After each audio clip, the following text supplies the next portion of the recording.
আসসালামু আলাইকুম everyone, welcome to অরণ্য রান্নাঘর।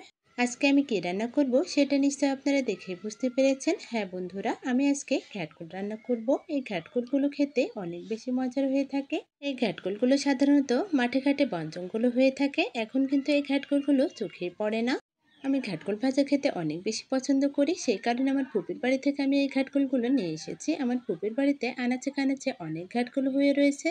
ঘ্যাটকুলগুলো ছোলার সময় অবশ্যই খালিতে ছুলতে যাবেন না, অবশ্যই গ্লাভস পরে নেবেন। অনেকের এটাই হাত চুলকাতে পারে।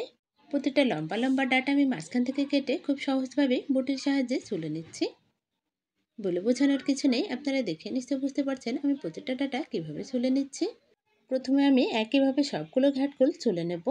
দেখুন, আমি সবগুলো ঘ্যাটকুল একই পদ্ধতিতে ছুলে নিয়েছি। সবগুলো ডাঁটা যখন ছোলা হয়ে যাবে তখন আমি মুটমুট করে ধরে এগুলোকে ছোট ছোট পিস পিস করে কেটে নেব।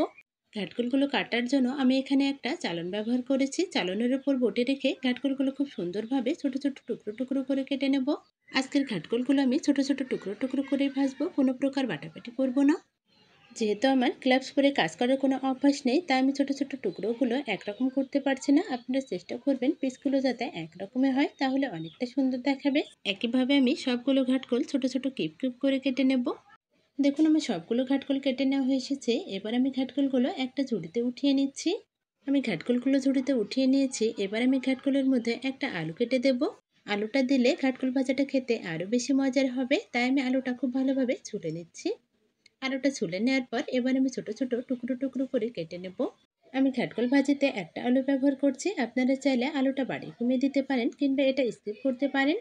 আমার আলুটা কেটে নেওয়া হয়ে এসেছে। এবার আমি ঘ্যাটকুলগুলো খুব ভালোভাবে পরিষ্কার করে ধুয়ে নেব। ঘ্যাটকুলে যেহেতু গলা ধরে, তাই আমি ঘ্যাটকুলটা ভাপিয়ে নেব। ঘ্যাটকুলগুলো ভাজার আগে যদি আমরা ভাপিয়ে নিই তাহলে এটাতে আর গলা ধরবে না। তাই আমি ঘ্যাটকুলটা ভেজে নেওয়ার আগে 8-10 মিনিট একটু ভাপিয়ে নিচ্ছি। ঘ্যাটকুলগুলো শুধুমাত্র পানিতেই ভাপাতে হবে, কোনো কিছু মেশানোর প্রয়োজন নেই।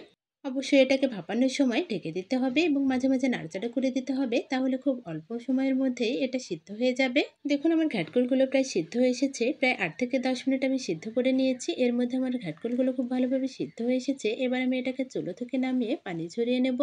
পানি ঝরিয়ে নেওয়ার জন্য আমি একটা ঝুড়িতে নামিয়ে নিচ্ছি। এবার আমাদের একটা কড়াইতে পর্যাপ্ত পরিমাণ তেল দিয়ে দিতে হবে। তেলটা ভালোভাবে গরম হয়ে আসলে এখানে পেঁয়াজ কুচি, রসুন কুচি ও কাঁচামরিচ কুচি দিয়ে দিতে হবে। সবগুলো উপকরণ এবার খুব ভালোভাবে তেলের সাথে ভেজে নিতে হবে। দেখুন, আমি অনবরত নাড়াচাড়া করে পেঁয়াজ রসুনগুলো ভালোভাবে ভেজে নিচ্ছি।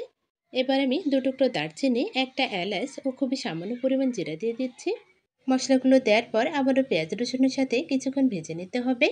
খুব বেশি ভাজার প্রয়োজন নেই, হালকা ভেজে নেওয়া হলেই এখানে আমাদের ভাপিয়ে রাখা ঘ্যাটকুলগুলো দিয়ে দিতে হবে। দেখুন, আমি ঘ্যাটকুল ভাপানোগুলো দিয়ে দিচ্ছি। এবার আমাদের অনবরত নাড়াচাড়া করে ঘ্যাটকুলগুলো খুব ভালোভাবে ভেজে নিতে হবে। ঘ্যাটকুলগুলো কিছুক্ষণ নাড়াচাড়া করে নেওয়ার পর এখানে আমাদের স্বাদ অনুযায়ী লবণ দিয়ে দিতে হবে। লবণটা দেওয়ার পর এখানে আমি পরিমাণ মতো হলুদ গুঁড়া ব্যবহার করছি। এবার আমাদের অনবরত নাড়াচাড়া করে হলুদ লবণটা খুব ভালোভাবে মিশিয়ে নিতে হবে। এবার আমাদের অনবরত নাড়াচাড়া করে ঘ্যাটকুলটা খুব ভালোভাবে ভেজে নিতে হবে। নাড়াচাড়া বন্ধ করলে চলবে না, তা না হলে নিচ থেকে লেগে যেতে পারে। দেখুন, আমি বেশ কিছুক্ষণ নাড়াচাড়া করে ঘ্যাটকুলটা ভেজে নিয়েছি। এবার আমি চুলোর উপর রেখে দেবো, কোনো প্রকার জাল দেবো না। চুলোর উপর বেশ কিছুক্ষণ রেখে দিলে ঘ্যাটকুল ভাজাটা অনেকটা সফট হয়ে যাবে। আমার ঘ্যাটকুল ভাজাটা হয়ে এসেছে। এবার আমি গরম গরম ভাতের সাথে পরিবেশন করব।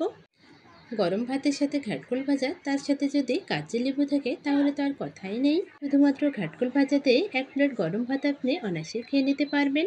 আজকের ঘ্যাটকুল ভাজা রেসিপিটা আপনাদের কাছে কেমন লেগেছে সেটা অবশ্যই আমাকে জানাবেন। ঘ্যাটকুল ভাজা খেতে কে কে পছন্দ করে থাকেন সেটা অবশ্যই কমেন্টসে জানাতে ভুলবেন না। ভিডিওটি ভালো লাগলে অবশ্যই আমার ইউটিউব চ্যানেলটি সাবস্ক্রাইব করে রাখবেন, পাশে থাকা বেল বাটনটি অন করে রাখবেন আমার পরবর্তী ভিডিও নোটিফিকেশন সবার আগে পাওয়ার জন্য। ফেসবুক থেকে দেখে থাকলে অবশ্যই একটি লাইক দিয়ে পেজটি ফলো দিয়ে রাখবেন। আজকের মতো এখানে বিদায় নিচ্ছি। সবাই ভালো থাকবেন, সুস্থ থাকবেন, সবাই সবার জন্য অনেক বেশি দোয়া করবেন। আল্লাহ হাফেজ।